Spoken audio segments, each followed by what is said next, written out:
Dear church, let's talk about prepping to preach. Dear church, let's talk Holy Spirit, transformation, prayer. 6 days, right? And if you love me, you will keep my commandments. Our culture wants to define you by your sexuality. We know that our identity is now Christ. Hello and welcome to the Dear Church podcast. I'm your host, as always, Chris McCurley, joined by a dear friend, a mentor, the guy that just continues. He's like the Energizer Bunny, right? He never runs out of energy, always doing something, always preaching the word and always doing it well, which is the reason I wanted to have him on the podcast today. I want to welcome Dan Winkler. Dan, thanks so much for coming on today. Thank you, Chris. It's good to see your face and see your big smile and on your podcast again. Thank you so much for the invitation. Well, thank you, Dan. And we're in a series. And when I started this series, I had some guys in mind that I wanted to come on and talk about this. And I had heard you, I've heard you a million times, but the most recently is at the Freed Hardeman lectures. And I just said, wait, we gotta have Dan on to talk about this subject because, I mean, my goodness, you've done this for so many years and done it so well for so long. Who better to talk about preparing to preach? And the whole idea behind this series is not putting together the lesson. We've talked about that before. Yes. I want to know what preachers do once they put together the lesson and they try to get it from the page to their brain so that they can deliver it. And you are so seamless in your delivery and so good at that. I want to know, what do you do in order to get ready to deliver on a Sunday or whenever your speaking engagement is? So I think that's the first question. That's where I want to start.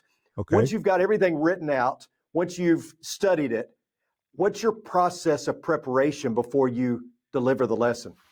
To answer that question, I have to go backward to the process itself. Yeah, okay. Years ago, I think I was maybe 26 years old. And I had written out my sermons. I always used outlines.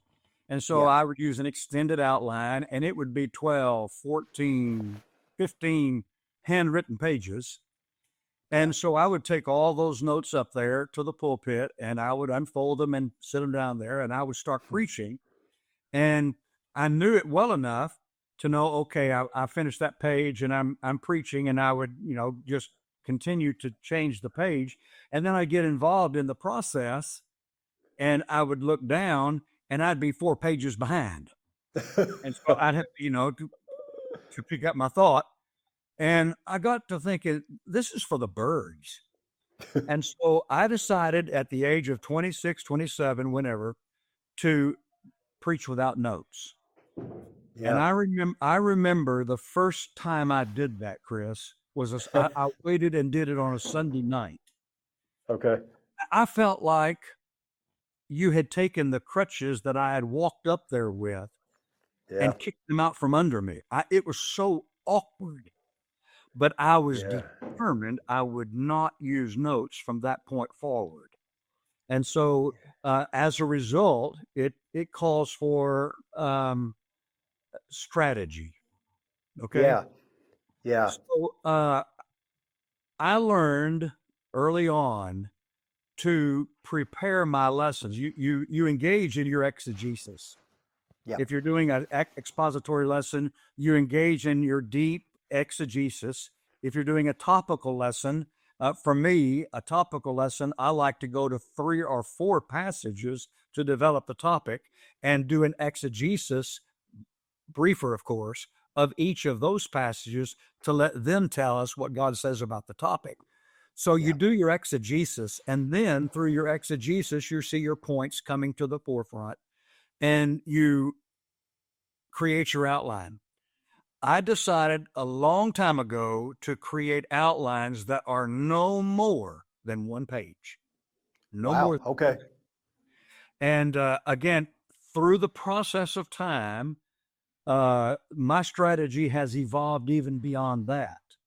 I'll have an introduction, and I'll have, as outlines go, capital A, capital B, transition sentence, which transitions from the introduction to the main body of the lesson. And that transition sentence you use to transition from one point to another, and then to your conclusion. As you have point A, point B under the introduction, transition, then you come to point one.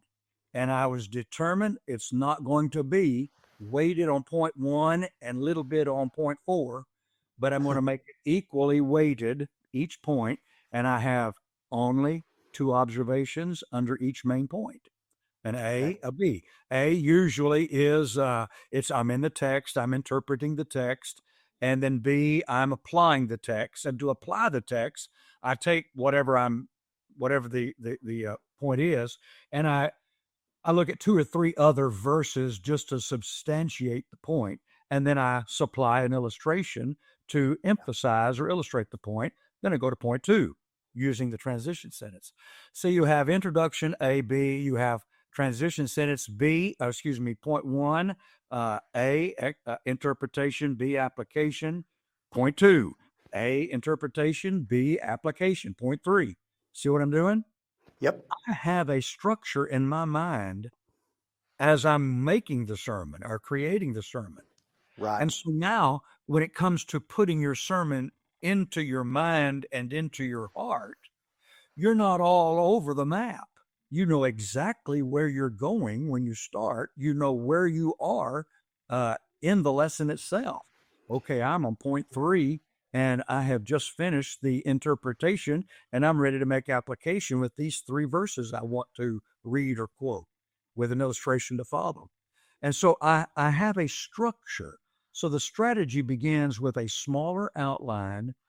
And to do that, you've got to start learning to cull your thoughts.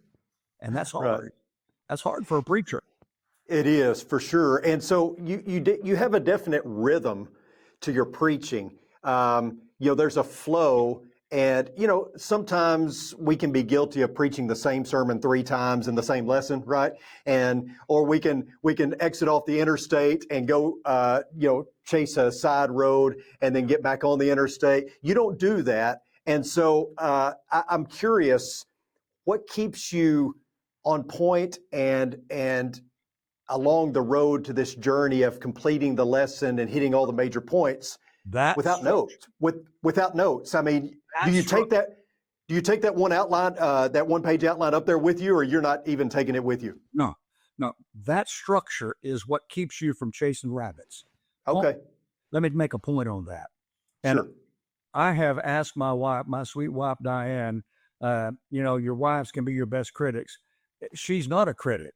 And I always ask, talk to me about my lesson. What could I have done better to communicate and let my heart be a conduit for God's heart and so forth? And she is always so positive and helpful. But I've told her, I said, now don't ever let me get to an age where I just start chasing rabbits and I go out into this field and come back, but then I go over here to this field, because I've heard wonderful men that I love. I mean, I loved them. They're not with us anymore, but when they became of age, they found that easy to do. Yeah. And I told Di, I said, don't ever let me do that. And if I ever get to where I do that repetitively, I'm done. Yeah. To keep me from doing that, I stick with the structure. Create the structure. Now, this works for me. It might not work for others, but that structure works for me, and it keeps me on task. You're always on task, not just on task, but you're on task for the moment at hand. This point, you're on task with that point. Then you shift and you're on task with that point. And so it keeps you from the ebb and flow of going backwards and going ahead of yourself. And so you stay on task because you stick with the structure. Let me make a little sidebar observation. My dad had told me a long, long time ago, he said, son, study hard, study a lot, create your keep notes, but don't preach everything that you studied. He said, keep it, and you will use it later on. And that has never been more true than right now. I have this book, this catalog of information on different subjects. And I would go into the lesson with this, but I had to cull it because of time restraints to this, but I still had this information. Yeah. And now my post-retirement ministry gives a lot of attention to writing. And Yeah. I have all this research I've already done Yeah. because all of that study. And it's been such a blessing to me as an author now and a podcaster. I have all this wealth of information that I gleaned over 55 years of preaching. So it's been a great blessing. So don't cut yourself short in your studies Yes. because you have just a limited time frame to share thoughts. Have a structure of how you're going to create the lesson, and then study deep. Try to keep your thoughts on one page. For that to be the case, I might, for my introduction, want to use an illustration, and I'll have a illustration about walking duck. I don't know what that'd be, but illustration about a walking duck. And if I don't remember that, if I'm using hard copy, I'll copy the illustration of the walking duck and I'll cut it out and I'll take that hard copy and I will tape it to the back of that hard copy. If Yeah. I'm not using hard copy anymore and all of my sermons are digital, I'll put it at the bottom. I'll put illustration of walking duck, brackets, see below, brackets. And at the bottom of that page, I have that illustration. So when I pick up the digital copy again, I can read, oh yeah, I remember that. And now I've got it. So that's, Yeah. you have to start with the structure and the strategy to do what you're asking me about. Yeah. I love it. Once you have the structure in mind, it's easy to put it here. And Yeah. it's And that's what there. yeah, Dan, that's what I wanted to ask you. You're not going up there with notes. So somewhere along the way, you're going to have to get it in your brain to where you can recite it. Are you memorizing it? Do you just have a great photographic memory that you don't have to really think about it too much? I mean, how does that seep in? Some stories make you laugh, some bring tears, and some stay with you forever. Ink by the Barrel by Joe May is a powerful collection of true stories from small town Arkansas. Stories of faith, heartbreak, healing, and the kind of humor only real life can write. From wild childhood adventures and front porch wisdom to hard lessons in heartbreak, trauma, and healing, Joe opens up with raw honesty and just enough Southern humor to keep you smiling through the hard parts. It's about faith that holds you together when the world falls apart, grace that shows up in unexpected places, and finding joy even in the middle of the mess. If you love stories that are funny, moving, and deeply rooted in God's love, this one's for you. Get your copy of Ink by the Barrel by Joe May on Amazon today. Everybody's different in that regard, as you know. Yeah. For me, it's been an evolution. When I was much younger, I would on Saturday night, we used to live right next door to the church building. On Saturday night, I would go to the church building, put the kids to bed, 10 o'clock, and I would walk up and down the halls of the church building, no lights on, and I would be putting the sermon to mind. I would be getting it. And I knew it, but I wanted to really know it so that the next morning when I was ready to preach it, it would flow. So I did that for a long time, and I would always do it for me the night before. So that come Saturday morning, I would get up and I would want to kind of refresh my thoughts to make sure I had all of my thoughts and it would just flow because it had been embedded into my mind and heart the night before. I did that for a long, long time. And then the older you get and the more you do it, the easier it becomes. And I got to where I didn't have to do that on Saturday night. I would just wake up in the morning. I'd spent so much time with it during the week, and I would take about 2 hours in the morning on Sunday morning before anybody woke up, and I would just embed it into my mind and heart again, and go with that. Now, if you're not certain of yourself, or if you have more material than you think you should, and you're afraid you might shift a little, I have found it helpful to type out the outline, only a skeleton of it. And so you don't have to type out your introduction. You already know that. Same Yeah. thing with the conclusion.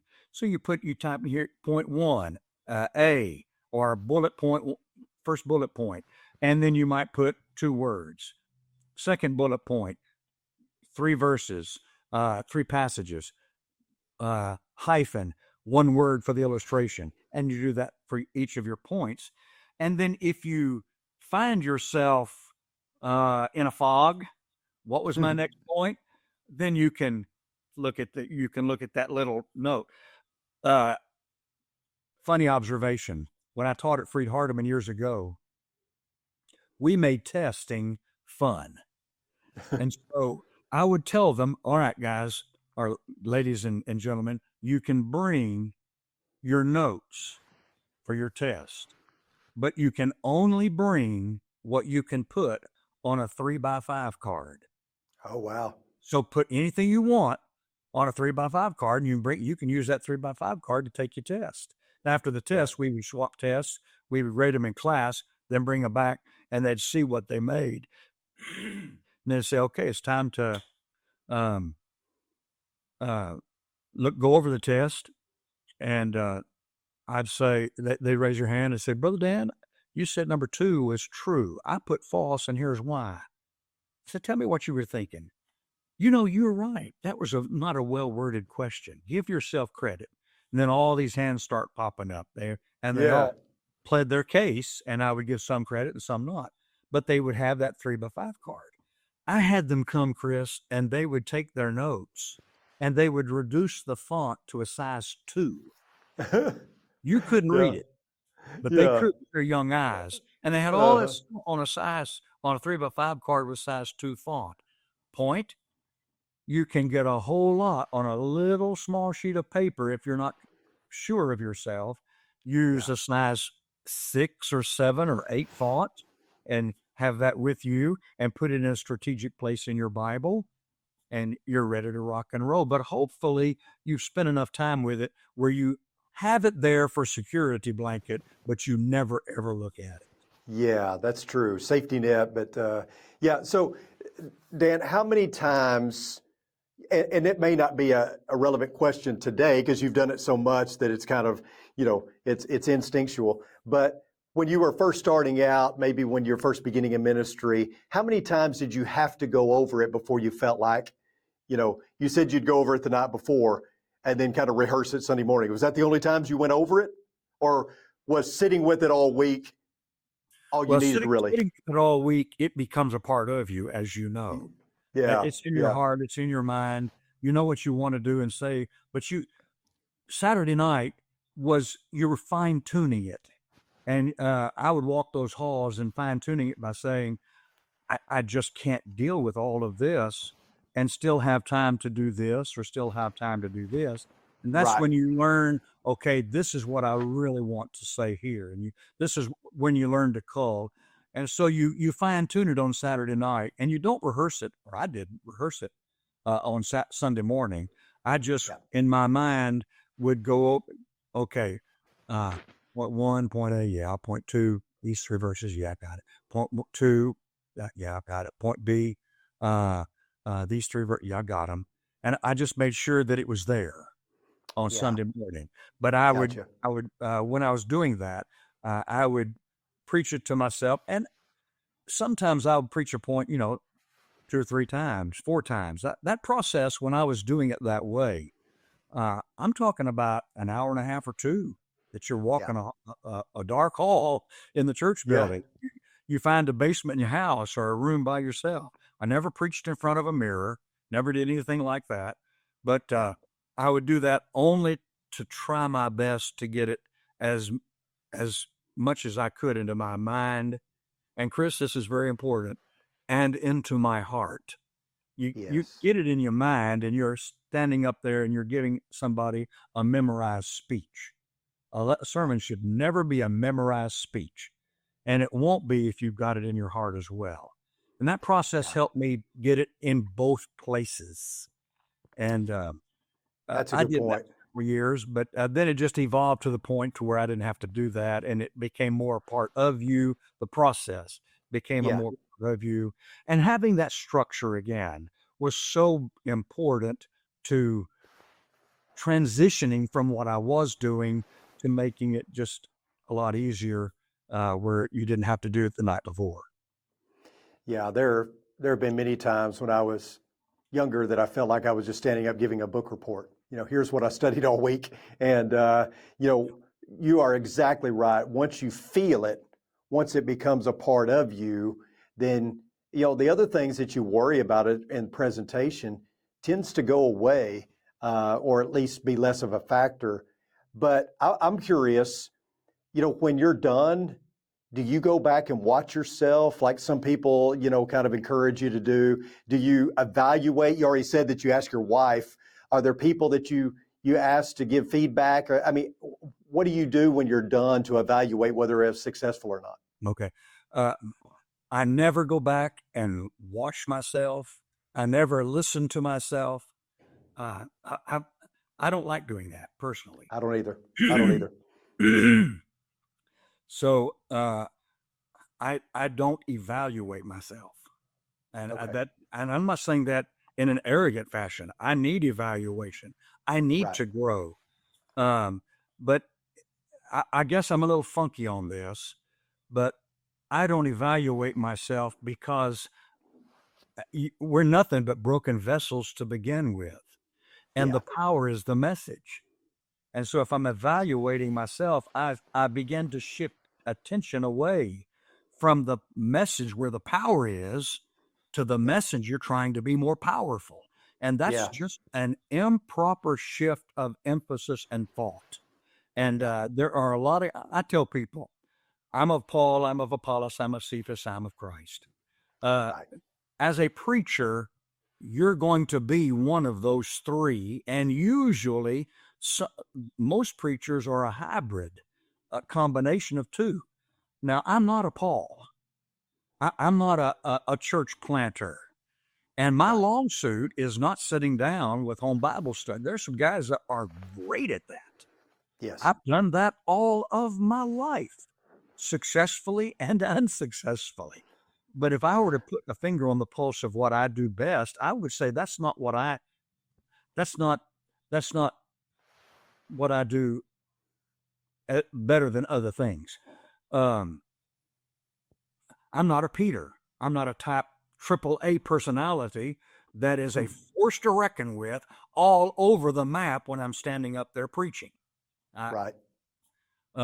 I'm an Apollos. I had to come to that realization. I am an Apollos.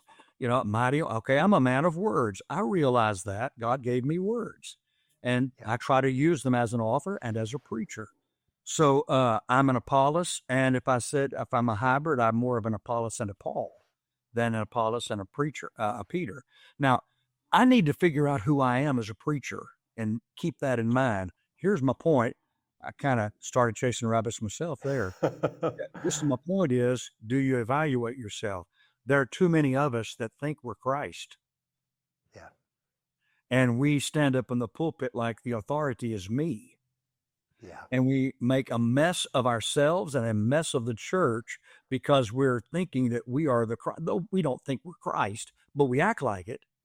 Yeah. And we treat each other wrongly, even as fellow preachers, because of that very thing. We need to remember we are not Christ. And when we Yes. start acting like Christ, then the next question comes in mind, is Christ divided? Yes, because of me. So I need to Right. remember I'm a Paul, I'm an Apollos, I'm a Peter, I'm a combination or hybrid of the three. So because of that, I don't evaluate myself because it's not about me. Yeah. Now, I asked Diane, talk to me about my lesson. Was there something I could have done better, or was that too long? Yeah. Did I need to flesh something out more, make it more understandable, and so forth? So that's why I will ask for the evaluation, so that it will help me be a better communicator of that thought next time I'm blessed to share it. Very well put. my next question kind of goes along with that, and I think I know the answer to this, but I know for me, I'm my worst critic.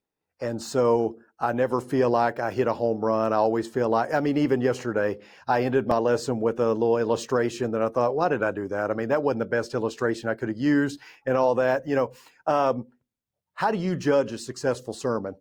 Like, I mean, is it, yeah, I heard a guy say one time, well, I said what I wanted to say. I mean, that was, for him, that was a successful sermon.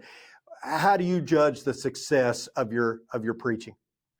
If I have, if my heart has been a conduit of God's heart to the heart of one person, Yeah.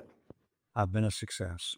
I don't judge my sermons based on, I messed up that point, or I forgot that point, or why did I use that? Why did I say that way? If my heart has been a conduit of God's heart to one person's heart, I help that person get closer to God. That's Yeah, absolutely. My efforts were worthwhile. Yeah. Just one person.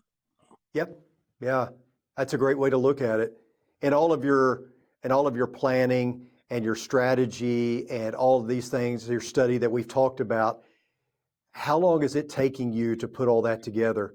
Like when you were doing this, pre-retirement, and this was every day, all day, how much time, I know it varies, but how much time would you spend on the whole process?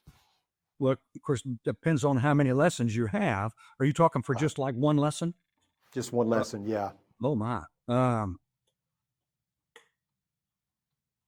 20 hours, I don't know. Yeah. So back then, I tease guys today, a lot of the younger preachers that I get to share my life with, a lot of them, they'll preach one sermon on Sunday morning, Mm-hmm. and they don't have to teach Bible class. And a lot of times someone else will be preaching on Sunday night. And I just think, you're a slacker. You're just a slacker. But, back when I was a lot younger, you preached Sunday morning, you taught a Bible class. When I was at Creve Hall, you preached Sunday at 8:15. A lot of times you taught a Bible class at 9:30. Then you got back in the pulpit and preached again at 10:30. And you went home and went to sleep while you were eating lunch. And then you get back and you preach that night. And then you taught twice on Wednesday nights. Yes. 5:15, you had a Bible class, and you had 7 o'clock Bible class. And so you were preparing all these lessons. Yeah. As a result, the bulk of information that you crafted and created over the years was, quite extensive instead of just creating one lesson. But one lesson, the exegesis and the crafting of a lesson that's applicable would take, a good 15 to 20, 25 hours, and 2 lessons. One, you can't give 60 hours to lesson preparation and be a minister as well as a preacher. You have to be in people's lives, because that's what helps you know what to preach and what to study to help. You have to be in. Therefore, Paul said, preach the word, fulfill your ministry. 5 verses later, 3 verses later. Yeah. So you have to be both. But if you're going to do it rightly, in my estimation, this is one man talking. If you're going to do it rightly, it's in the study, and you don't have an office, you have a study, and you're in that study for hours upon hours in your exegetical treatment of a passage to see what it says. As a friend of mine, B.J. Clark in Memphis, says, tell people what it says and tell people what it says to us. You got to do both. You've got to do both. I do too. Yeah. He helped me when he said that. Yeah, that's awesome. Do you find that your station in life now, is it easy, and do you have to fight not getting up there and winging it? I mean, with all the information you have and everything that you have at your disposal and all these years of experience, I mean, I'm sure you could get up and preach on just about any topic for 30 minutes. Do you find that it's maybe a little bit easier to say, you know what, I don't have to necessarily go through the process like I did before? Right. Absolutely not. Yeah. Absolutely not. If I'm asked to preach on a subject that I've preached 150 times in the last year, I will not do that. I will Yeah. always go to the pro. A lot of times, I craft a brand new lesson for it, Yeah. and because I want it to be fresh.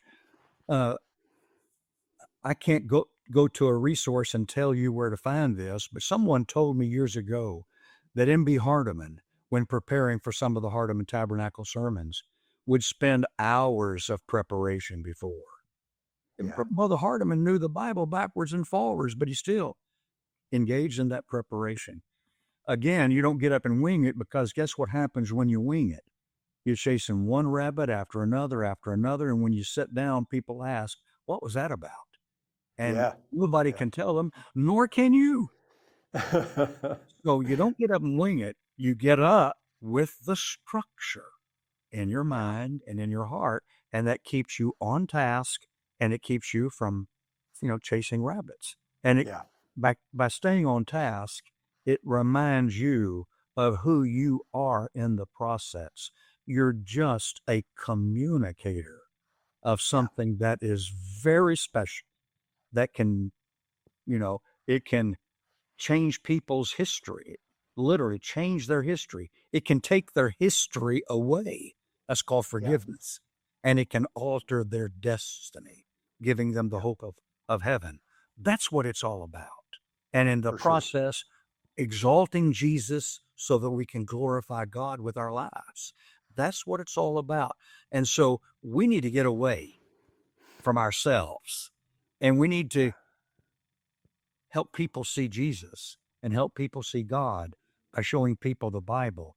And if I could just segue for a moment, I won't say this is chasing rabbits, but I will get up on a pedestal for a moment and preach. Um, I'm finding it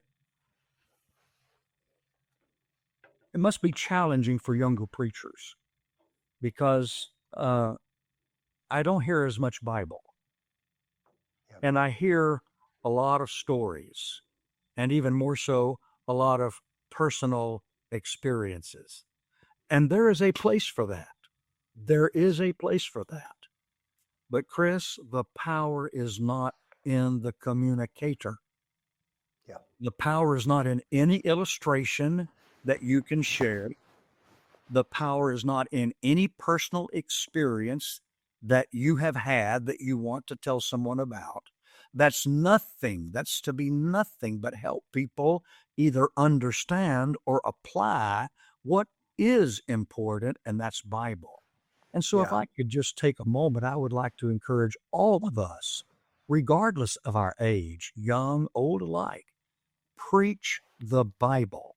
And when I say preach the Bible, we don't start with a Bible verse, or we don't stay in a Bible passage and unwind it, and then we get over here for 20 minutes and we show people we're enamored with our own vocabulary.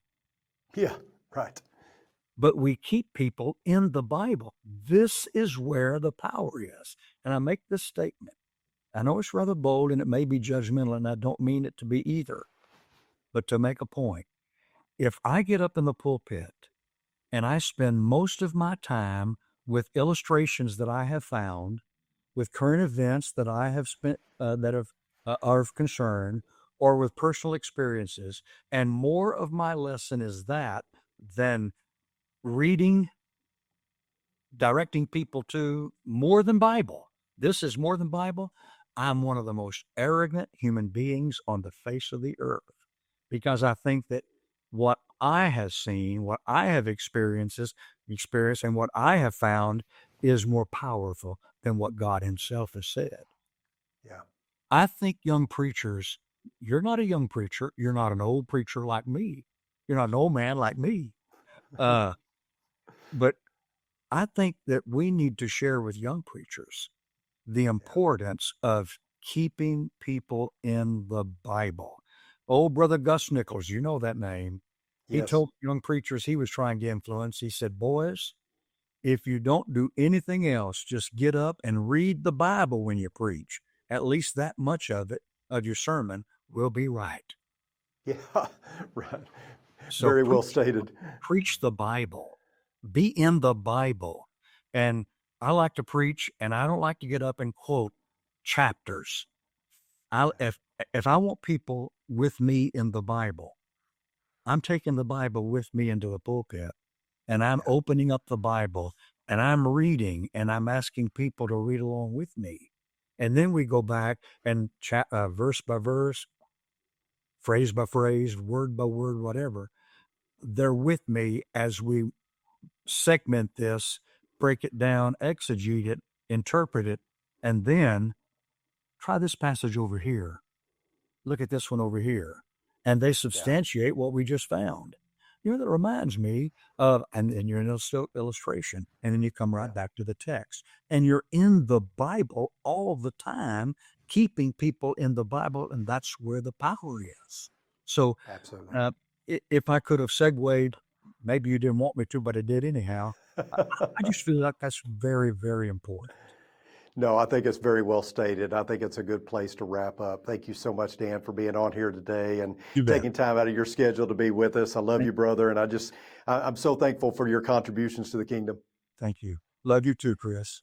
Yes, sir. And I want to let our audience and our viewers, listeners know that if you have a question about today's episode, you can email me at chris.mccurley@rippleoflight.com. If you have a specific question for Dan, we'll make sure that we forward it on to him. I'm sure he'd be willing to answer any questions that you might have. Just want to thank Dan. I want to thank everyone for tuning in. Until next time, may the Lord bless you and keep you. Sincerely, Chris.